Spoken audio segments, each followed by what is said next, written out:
jàngeen jëf ci ànd bi ak ñun ITV waxtu xabaaru marax yi li gën a fees ci xabaar yi bokk na ca ni cooki jàppante ay xeexoo jur ci mbirum sport ci biir Sénégal ginnaaw làmb ji am bërki démb la ca toftalu mooy football be aaye stade Ngalandou Diouf ay waxambaane xeexoo fam am na sax bakkan bu wadd yàqu-yàqu yi bari lool rédaction bu ITV xëy defab doxantu ña dëkk war ko ñaawlu ko métti lu ko tam daañu ci ànd ak gëstu Ousmane Gueye ci biir xabaar yi dal ci bokk itam président Macky Sall génne bataaxal ñaawlu ko daañu ci ñëw tam itam ndax jàpp na lii lu war a jeex la ci biir Sénégal gi booy fekk na ministre bi dénk kaaraange réew mi Antoine Félix Diome ma nga woon ca kanam penc ndaw réew Sénégal natt budget moo ko tax a jóg naam waaye jot na waxtaan ci mbirum ñàkkum kaaraange mel nemeeku nee na nguur gi def na jéego yu am solo ngir yokk jëmtuko LKT yi xeex wàllum ñàkk kaaraange gën a ñoŋ daañu ci ñëw tam ci biir xabaar yi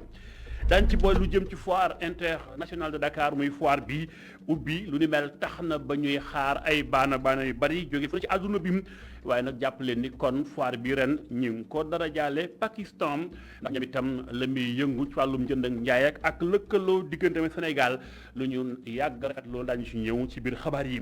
daañu jeexale ak gëstu bis bi réussir maanaam toog tekk ci réew mi lu mën a nekk la waxambaane bi du ko weddi ndax moom mi ngi ci njënd ak njaay baana jaay daal la ko ñëpp xamee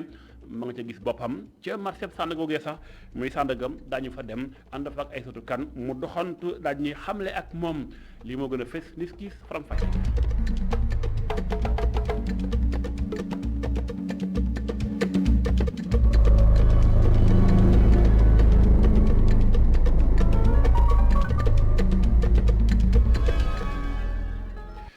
gërëm leen candi bi ak ñun ITV faram-fàcce xabaaru marax yi ñu koy tàmbalee ci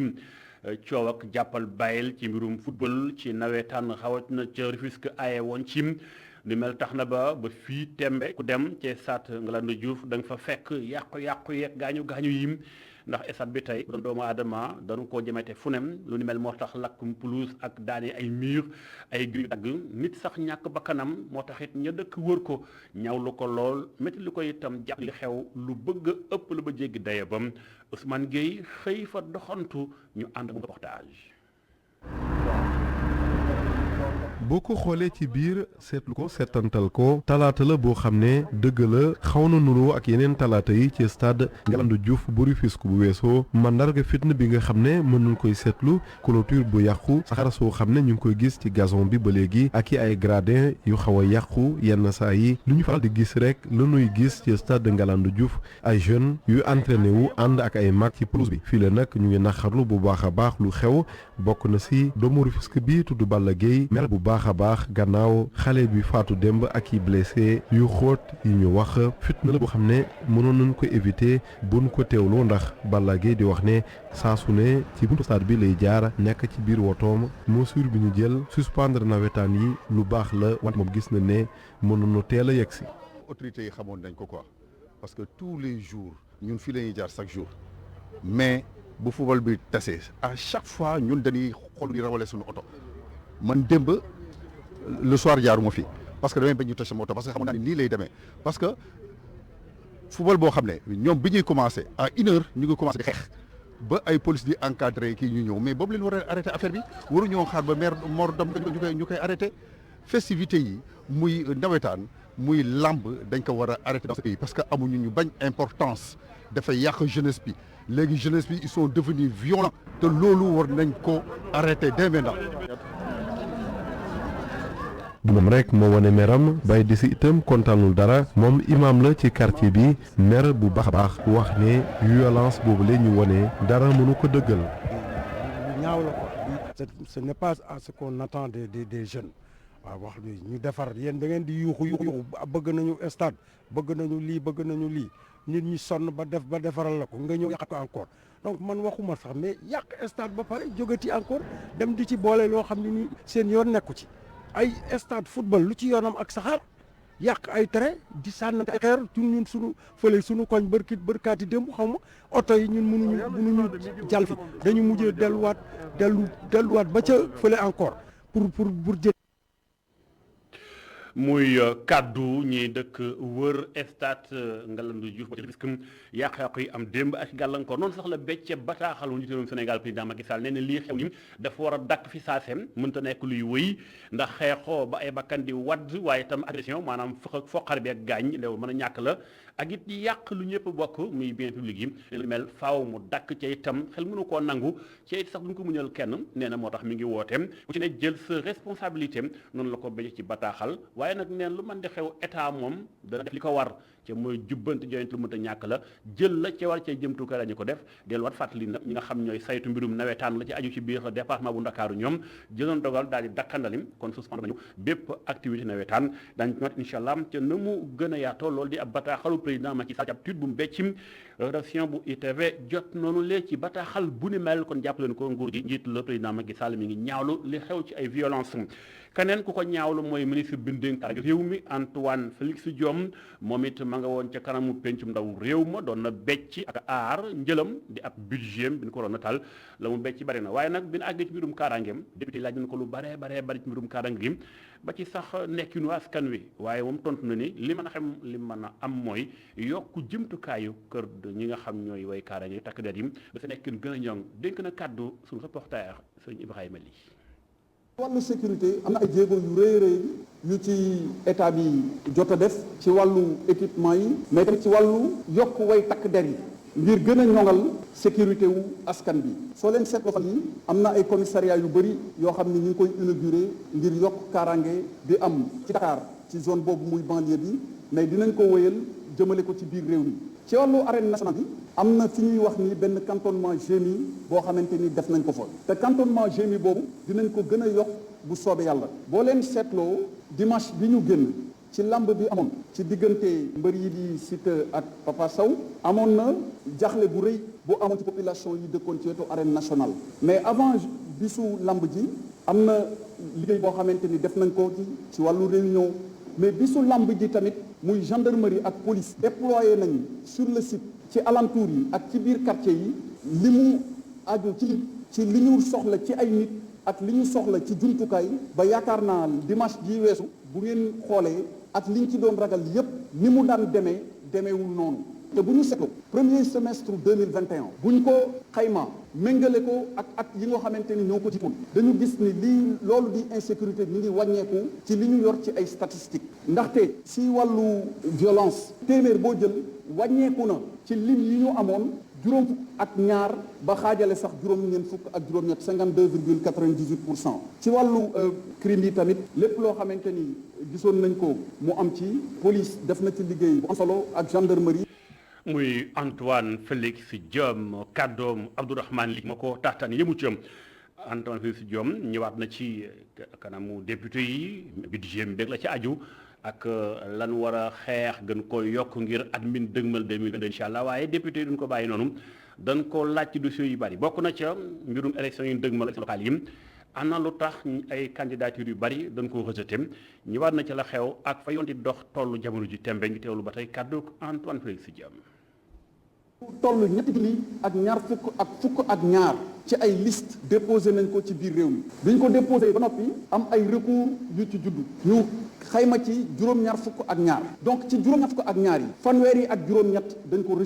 dañu rejeté recours yi fanweer yi ak ñeent cour d'appel yi ànd ci ak ñi nga xamante ni ñoom ñoo jébbal recours yi ba mu waral mu indi annulation décision préfet yi ak sous-préfet yi mais yoon dafa wax ni bu fekkente ni cour d'appel joxe na dogal ki nga xam ni àndu ci moo xam dafa bokk ci administration wala bokkul ci administration candidat la wala mu nekk mandataire yoon may na ko mu jébbal benn clamé bu bees yóbbu ko ci kanamu ko suprême mais yoon boobu wax loolu tamit moo leeral ni dafa am ci li ñuy wax pourvoi en cassation lu ñu ko tëggee pourvoi en cassation dañuy wax ni boo ko defee warul tekki ni ndogal bi ñu joxee ci cour d'appel yi waruñu ko appliquer loolu mooy principe bi parce que droit noonu lay fonctionner day am principe am exception principe bi mooy su fekkente ni clamé nga ci cour suprême war nañu mën a doxal décision bi nga xam ne moom nga attaqué waaye bu dee matière électorale bokku ci bu fekkee dafa jëm ci wàllu élection bu fekkente ni da nga clamé dogal boo xamante ni yow ànduloo ci donte dogal bi daf la jox dëgg yoon dafa wax ni kenn mënagul a appliquer dogal bi loolu la ñuy wax caractère suspensif maanaam dañ koy ajandi ba cour suprême addu ci bu cour suprême addoo wax ni li la cour d'appel joxoon ñu ngi koy saxal dëgg boobu nag daal di sax. xabaar yi wooyu leneen soxal mbirum nguur gi ak la ci aju jëm ci wàllum luyaas bi jàppale ni kon ginnaaw waxtaan yu amoon di ab conseil interministériel di ab waxtaan gu yaatum lañ jël dogal bokk na ci léegi mbirum caution li gën a sonal askanu Sénégal communiqué bi nga xam tey ministère du commerce daal ni koy becci mooy kon amatul kenn ko am sañ-sañ laaj lu ëpp ñaari weer ñu ni kon léegi am nañu dañ bay laaj ñeenti weer ministère bi ni ko lu jaadum ci itam ku ci ne yow mi wat kër ak kay luyee kër ku ne am na àq yoo xam ne moo la ko may sukkandiku leen ci loi bi ni ko yoon waxeem ngir kenn ku ne jël say àq ca mooy yow mi dëkk waajal bul nangooti kenn di la laaj lépp ñaari weer ci wàllum caution nu ni mel na ko xamleem lépp ci biir nag ci la kii di courtier bi dugg ak borom kër daal lépp lu ci aju noonu la ko ministère bi ci ca bataaxal daañu dikkaat ci wàllu guddi mel incha allah ci nu mu gën a yaatoom ci boobu lépp bataaxal ngeen di seen noonu la ci écran bu seen télévision yi TV xabaar yi wéy ci leneen daañu ñëw léegi incha allah bala xibaar yi jeex jombul ndax président Macky Sall dafa am nga réewum Afrique du Sud moo fi ñëw waxtaan nga bari na lool ci lëkkaloo ci wàllum koom daañu ñëw léegi incha allah Pape Majaxate Sarr moo ko doon topp ak ñun waaye jàpp leen ngan gi waxtaan yi ci feeñ ba ci sax dem ca Gorée lëkkale Gorée ak île bi nga xamante ni bi fa la ñu dencoon Nelson Mandela comme prisonnier ci jamono yooyu le daañu dikkaat léegi incha allah ci boobu la bataaxal ci faram fàcce Pape Majaxate Sarr te na mu gën a yaatoom lii ci xibaar mi ngi jëm ci lu soxal ba tey mbirum kaaraange ndax xam ngeen ni Sénégal dana fee dalloo am ndaje muy du paix sécurité ci loolu tax na Sénégal ak partenaire am ñu war a tabax ab centre boo xam te ni bi dañ cay jàngal ay ndaw ci réew mi waxtaane mbirum cybersécurité maanaam mbirum internet nuñ ci war a taxawee ndax Mamadou Dieng ci boppam jot na waxtaan lu yaatu ak kilifa yi ci wàllu gu ni mel dañ ci ñëw léegi incha allah moom itam te na mu gën a yaatoo ndax jot na waxtaan ak i kàngam waxtaan beneen mi ngi jëm ci mbirum koom beccees na ko muy itam foire bu Ndakaaru ubbi na muy njënd ak njaay mu yaatu mu ne xaarandim ci wàllu gu ni mel ay junni exposant war a becc koom tam ci réewum Sénégal gii mu doon ab waxtaanukaay jëlante contact la ci aju waaye ren foire bi dañ ko dara jaale Pakistan lu tax mooy jokk jëlante ci wàllum njënd ak njaay lu yaatu diggante ak Sénégal waaye itam relation bu rafet la ci wàllum coopération la ca aju ak sax lëkkaloo ci wàllum diplomatie ñu xuus ànd ci ak faram fàcce ak ay satukan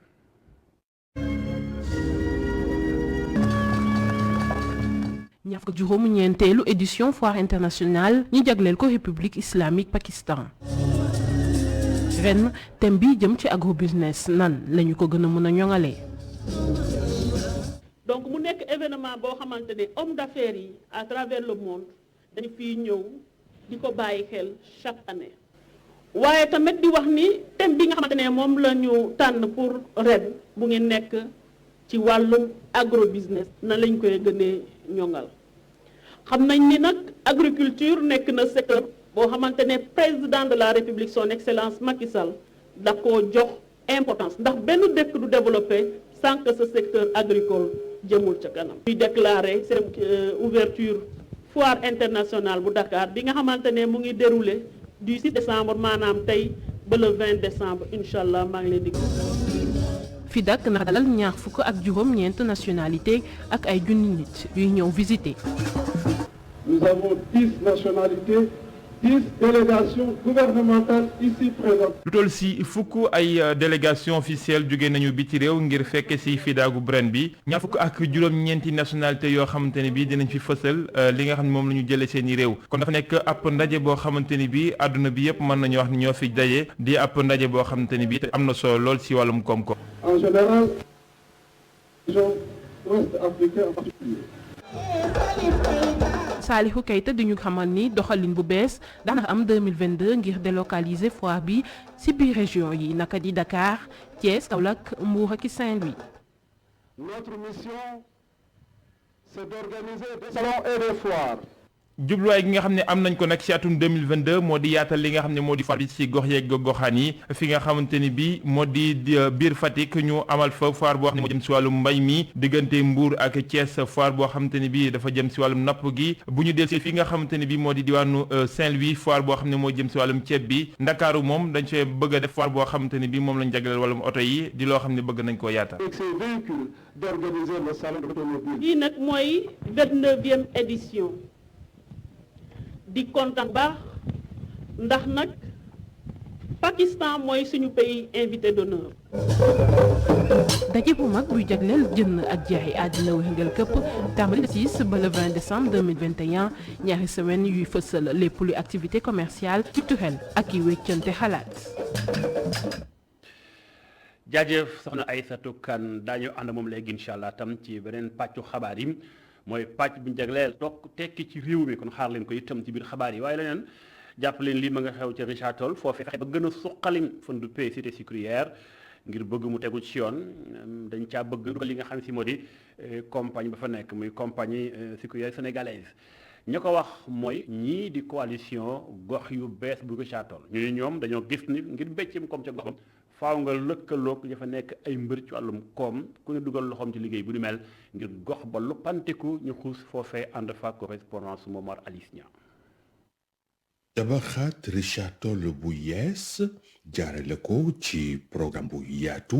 loole mooy bëgg-bëggu coalition gox yu bees ci Richard Toll coalition boobule fesal na programme am ci ndaje lu am solo lu ñu fa amaloon.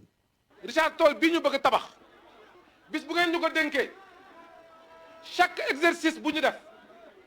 chaque budget bu ñu voté bu budget bi jeexee 31 mars daañu def assemblée générale bu mag comme ni ñu def nii tey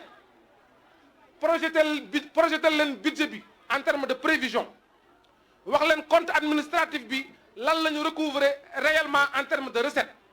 wax leen ci mairie bi lan la ñu fay fonctionnement mooy salaire ndox courant subvention yi ñu jox ASC yi ak yeneen yooyu mooy fonctionnement wu mairie lépp luñ ci def ñu wax leen ko faram fàcceel leen ko benn par benn li ci des nag mooy investissement mooy projet yi nga xam ni moom moo war a defar Richard Toll. coalition gox yu bees di wax ne nag ñoom ci seen programme bi ñu ngi xaar lu bëri ci kër gi di compagnie sucrière sénégalaise. dama ni CSS moo yore pouvoir économique donc bu yore pouvoir économique munu ci boole nag yor pouvoir politique léegi nag pouvoir politique bi na ko bàyyi ak askan bi su ko defee askan bi xalaat CSS à travers sa RSE mu ñëw jàppale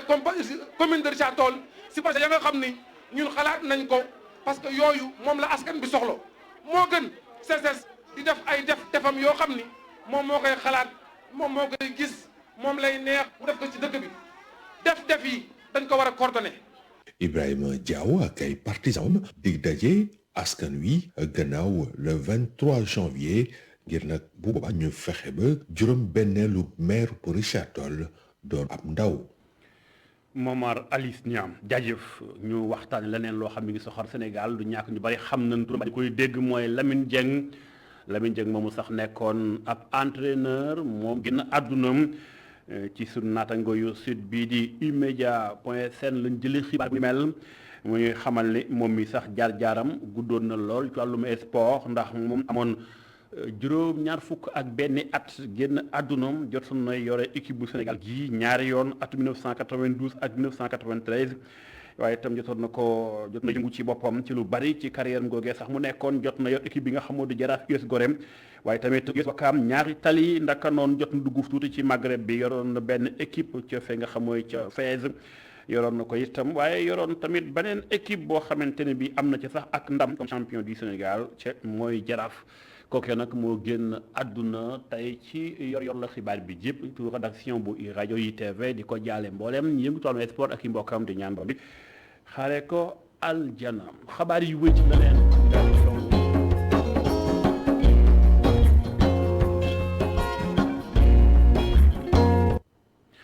xabaar yi wëy ñu daal di songu pàcc bi nga xam se ne bi moo ñu dugal ci beneen pàcc ci xabaar yi mooy toog tekki ci réew mi benn waxambaane ngi ni bopp du ko wedd ni toog tekki lu mën a nekk la ma nga ca mbirum dàll yàgg na ca ma nga cay soppi doxin ci lu bëri Sandaga ñu bay xam ko nu muy doxee nu muy koccaleem ñu xuus ànd ci ak gastu soxna Aïssatou Kane.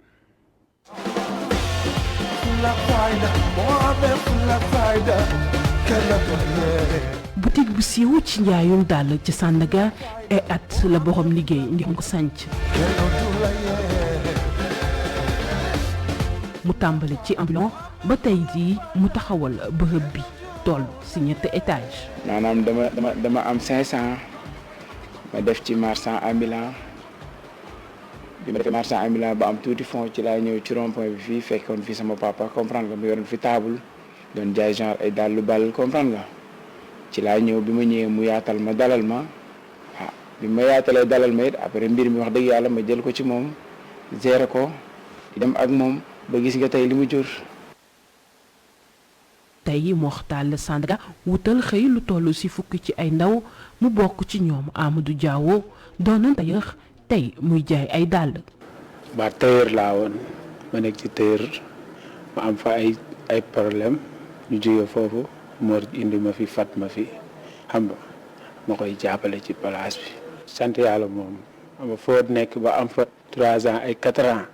foofu moom yaa ngi fay gis sa bopp ci kaw nag faaw nga ñeme ko so liggéey ci bii nii ci town bi fii yombul faaw nga ñeme liggéey bu dee da ngay liggéey bu méttee rek nga daw nga xaw ma kañ ngay tekki.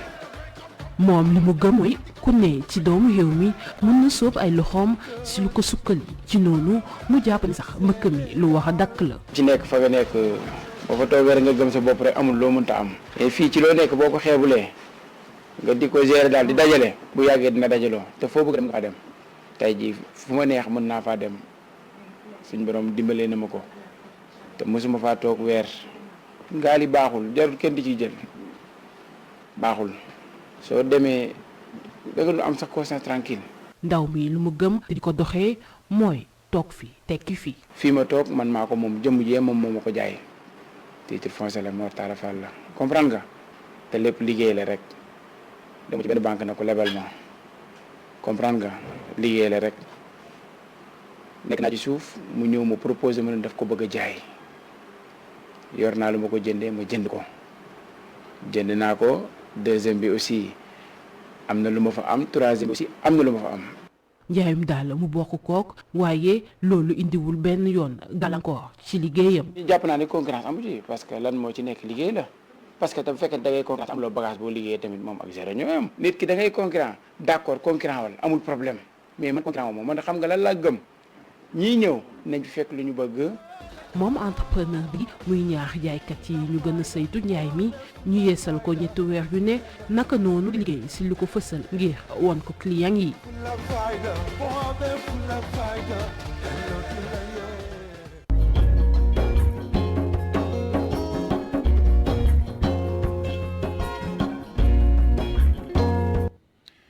jaajëf soxna Aïssatou Kane xabaar yu wéy ci beneen ponk jàpp leen gi naa ko sànq boppi xibaar yi mooy réewum Sénégal président Macky Sall wax na ni daañu taxawal ab soldat maanaam ay soldats yoo xam te ni bi dafay taxaw ngir aar Afrique ci wàllum terrorisme ndax gis nañ ni boo jëlee ci Sahel bi ñu ngi fi tàmbalee yëngu ay Samba Boy dugg nañ cëm fu mel ni kii Mali la ñu xuus fu mel ni Nigéria kon faaw ñu waxtaanee ko ba kaaraange gi war a mën a ñoŋ daañu taxawal nag ay forces yoo xamante ni bi day nekk ay soldats lu bon dana doon xëy na 200 ak nangam ci ay junni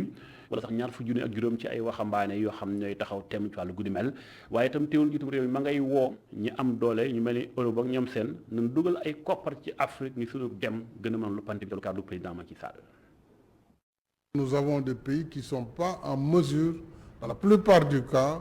de défendre leur propre territoire face réewu Afrique yu bëri daanaka mënuñu défendre seen bopp ci li nga xam ne moom mooy menace terroriste yi loole wala ñun Afrique ñu boole suñuy doole ngir mën a indi saafara ci loolee ci loolu sax la ñu tege li nga xam ne moom la ñu duppee force africaine en attente mu doon lu ëpp 20 juróomi soldat yoo xam ne dañ leen di tàggat ci région bu nekk ci continent bi Afrique australe sax jot nañu yëkkati ay soldats yóbbu ko ca Mozambique ngir jàppale réew moomee am nañu it beneen force en attente boo xam ne mu ngi ci CEDEAO lii yëpp li ñu fësal mooy ak jàppalante goo xam ne dafa war a am ci biir continent bi ngir xeex bi nga xam ne dañoo war a ànd di ko wéyal. conseil de sécurité bu mbootaayu xeet it war na def wàllam ci xeex bi jël ay koppar jébbal ko yenn initiative yi nga xam ne réewu Afrique yi dañu koy am comme ni ma ko defee woon ci Afghanistan ak yeneen région yu nekk ci àdduna bi. bu fekkee ne Afrique jàppale nañu ko impliqué ko it ci li nga xam ne moom mooy xeex bi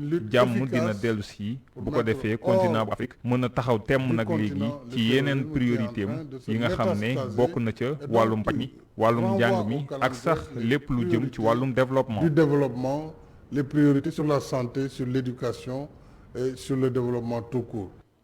kàddu ko président Macky Sall Pape Madiakhaté Sarr moo ko tënk ci wolof.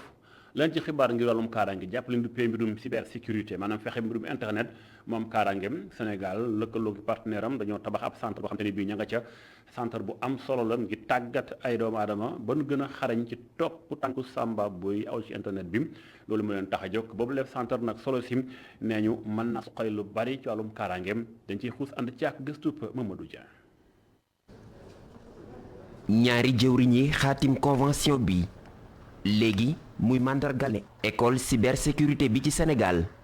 ràññee nañu ko ci wàllum yoon muy école boo xam ne sanc nañu ko boobaak léegi def na ñeenti at.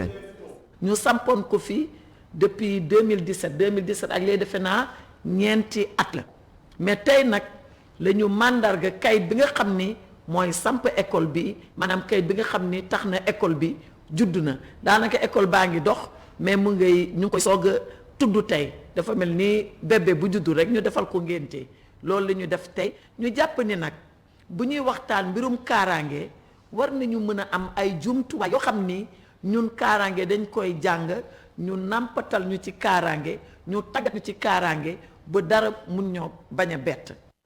lii di beneen jéego ci jokkaloo diggante réewu Sénégal ak France école bi ñeenti ponk lañu ko sas ngir mu jéem ci indi ay saafara. tey nag mu nekk école ba nga xam ni ñu ngi koy wax école de cybersécurité école ba nga xam ni day tàggat ñi dëkk Afrique yépp ci jumtuwaay yi ordinateur yu ñuy jëfandikoo ci internet bi nuñ siy doxee réseaux sociaux yi ak nuñ siy duggee caay-caay bu ci mën a laxasu yépp ñun ñu mun ko xam mun ko génne gaaw mun a fagaru ci loolu mooy école cybersécurité. njëriñu l'école bi kenn mënu ko natt bu ñu sukkandikoo ci réew France li ñuy gën a xaar ci moom mooy indi ay tontu ci menaces yi nga xam ne dañu koy nemmeeku ci internet bi fii ci Afrique. Notre vision de la paix et de la sécurité en Afrique contribue à créer une culture à la fois militaire, sécuritaire, stratégique au niveau aux risques nouveaux. Et c'est aussi une manière de faire en sorte que les pays africains assurent eux-mêmes cette propre sécurité et cette nouvelle donne pour notre protection commune. école bi li mu bëgg mooy tàggat ay kàngam bu fekkee ne sax ñaari jëwriñ yi nanguwuñoo àddu ci yenn ci ponk yi ci convention bi lu ci mel ni koppar yi ñu ci dugal. Alors le coût, je ne sais pas, certainement que ça va coûter cher, mais nous avons la France. Donc nous n'allons pas trop nous attarder sur le coût. C'est pour ça qu'il y avait une question supplémentaire. Exactement. mu doon gëstu bopp Mamadou Dieng jëm ci ab école bi tàggat mbirum xeex ci wàllum ñàkk tegu ci yoon ci mbirum internet